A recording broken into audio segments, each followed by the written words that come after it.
ఉద్యోగుల ఐక్యత, విద్యుత్ ఉద్యోగుల ఐక్యత, జేఏసీ జేఏసీ జేఏసీ, విద్యుత్ కార్మికుల ఐక్యత, విద్యుత్ కార్మికుల ఐక్యత, ప్రైవేటైజేషన్ వెంటనే, ప్రైవేటైజేషన్ వెంటనే, ప్రైవేటైజేషన్ వెంటనే, యాజమాన్యం మొండి వైఖరి, పిఆర్సీని వెంటనే, పిఆర్సీని వెంటనే, పిఆర్సీని వెంటనే, జేఏసీ జేఏసీ జేఏసీ విద్యుత్ ఉద్యోగుల ఐక్యత, విద్యుత్ ఉద్యోగుల ఐక్యత, వెంటనే, పిఆర్సీని వెంటనే, జేఏసీ జేఏసీ జేఏసీ జేఏసీ, విద్యుత్ ఉద్యోగుల ఐక్యత, విద్యుత్ ఉద్యోగుల ఐక్యత, విద్యుత్ ఉద్యోగుల ఐక్యత, పిఆర్సీని వెంటనే, పిఆర్సీని వెంటనే, పిఆర్సీని వెంటనే, విద్యుత్ ఉద్యోగుల ఐక్యత, విద్యుత్ ఉద్యోగుల ఐక్యత, విద్యుత్ సంస్థల ప్రైవేటీకరణ వెంటనే, విద్యుత్ సంస్థల ప్రైవేటీకరణ వెంటనే, విద్యుత్ సంస్థల ప్రైవేటీకరణ వెంటనే, విద్యుత్ సంస్థల ప్రైవేటీకరణ వెంటనే, జేఏసీ జేఏసీ జిందాబాద్ జిందాబాద్ జిందాబాద్ జిందాబాద్, పిఆర్సీని వెంటనే, పిఆర్సీని వెంటనే, పిఆర్సీని వెంటనే,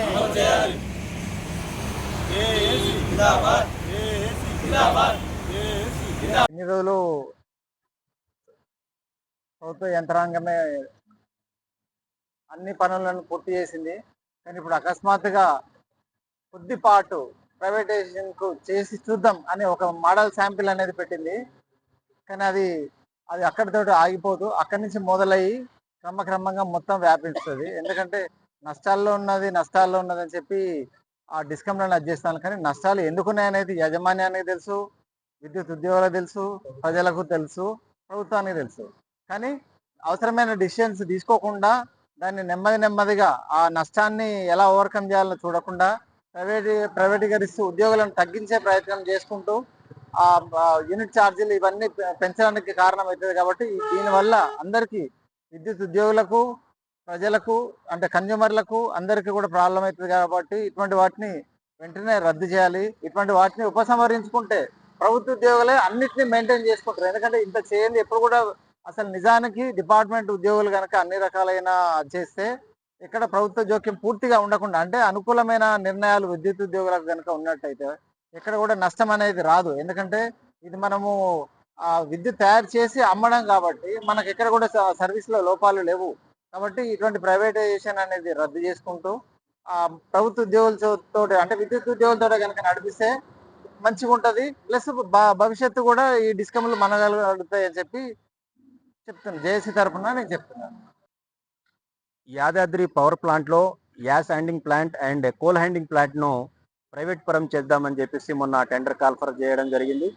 మరి దానికి వ్యతిరేకంగా ఇలా రాష్ట్రంలోని అన్ని డివిజన్ కేంద్రాలలో, అన్ని జిల్లా కేంద్రాలలో ఈ నిరసన కార్యక్రమం తెలియజేయడం జరుగుతుంది. మరి అందులో భాగంగా ఇలా జగిత్యాలలోని డివిజన్ ఆఫీస్ దగ్గర ఈ కార్యక్రమాన్ని నిర్వహిస్తున్నాం. మరి ఇందులో పార్టిసిపేట్ అయిన మీ అందరికీ హృదయపూర్వక ధన్యవాదాలు తెలియజేస్తూ, ఏదైతే యాదాద్రిలో పవర్ ప్లాంట్లని ప్రైవేట్ చేద్దామని అనుకుంటుందో మరి అది మేము ఏమంటున్నామంటే అది మా జెన్కో వాళ్ళే, మా జెన్కో ఎంప్లాయీస్ మేము నిర్వహిస్తాము.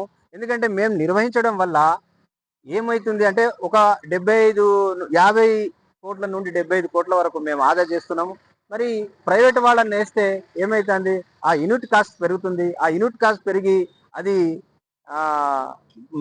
అల్టిమేట్గా ప్రజల మీద భారం పడుతుంది. కాబట్టి ఈ నిర్ణయాన్ని యాజమాన్యం తక్షణమే ఉపసంహరించుకోవాలని చెప్పేసి మేము తెలియజేస్తా ఉన్నాం.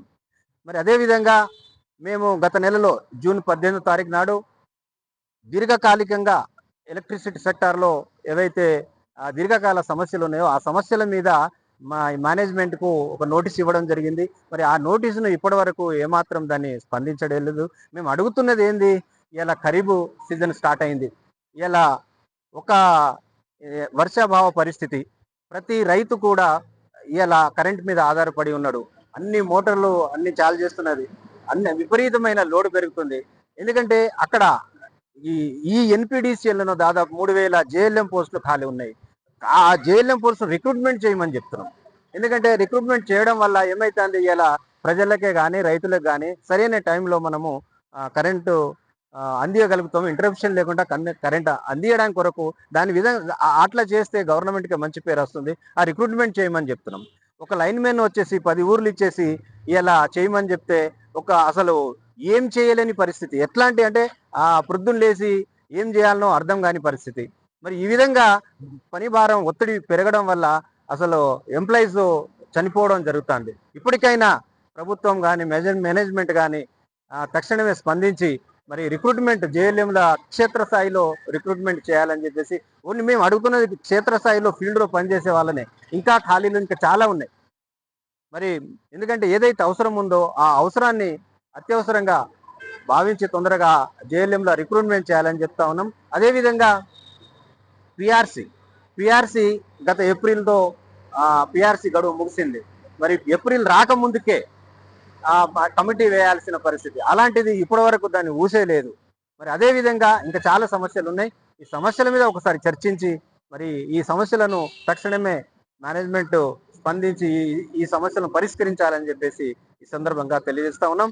మరి అదే విధంగా మరి ఈ కార్యక్రమంలో పాల్పంచుకున్న మీ అందరికీ మరోసారి ధన్యవాదాలు తెలుసు. మీడియా మిత్రులు కూడా ఉదయపూర్వకంగా ధన్యవాదాలు తెలియజేస్తా ఉన్నాం.